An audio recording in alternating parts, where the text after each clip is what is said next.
Hello, c'est Lauriane de la chaîne Marathon des langues.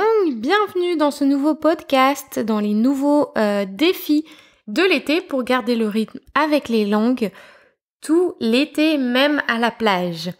Alors aujourd'hui, je vous propose ce nouveau défi qui sera plutôt de l'oral. On va faire un peu d'oral aujourd'hui. Vous allez dans un premier temps imaginer votre vie dans 5 ans. Imaginez où vous allez être, qu'est-ce que vous allez faire comme boulot, comme activité, comment est-ce que vous aurez des enfants, comment seront vos enfants. Voilà, imaginez un petit peu votre vie dans 5 ans. Et ensuite, l'exercice sera de le dire à haute voix. Donc d'imaginer, de transcrire à haute voix tout ce que vous venez d'imaginer. Donc l'idée évidemment c'est de parler au futur, au conditionnel et de rêvasser un petit peu à voix haute. Voilà, j'espère que vous allez relever ce défi. Je peux corser un petit peu le défi. Si vous le voulez, vous pouvez vous filmer. C'est encore plus difficile quand on se met face à soi-même, mais c'est un excellent exercice pour se forcer à parler, pour avoir l'impression de parler avec quelqu'un si vous n'avez pas d'interlocuteur. Et il n'y a pas d'excuse pour ne pas pratiquer, même si vous n'avez personne en face.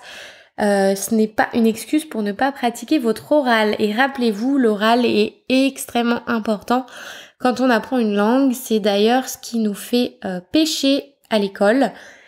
C'est pour ça qu'on ne parle pas anglais en sortant de l'école, parce qu'on ne pratique pas suffisamment. Donc profitez-en, vous êtes maître de votre apprentissage. Donc profitez-en désormais pour gérer votre apprentissage comme vous le voulez, mais surtout en mettant en pratique des choses qui fonctionnent. Et donc la pratique, l'oral, c'est une chose indispensable et c'est le plus efficace pour progresser. Donc je vous donne ce défi pour continuer à progresser tout au long de l'été en langue.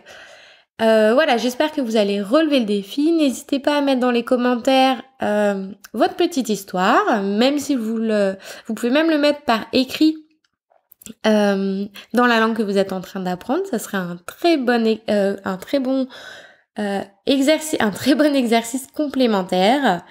Et donc en attendant, moi je vous retrouve demain dans le prochain défi.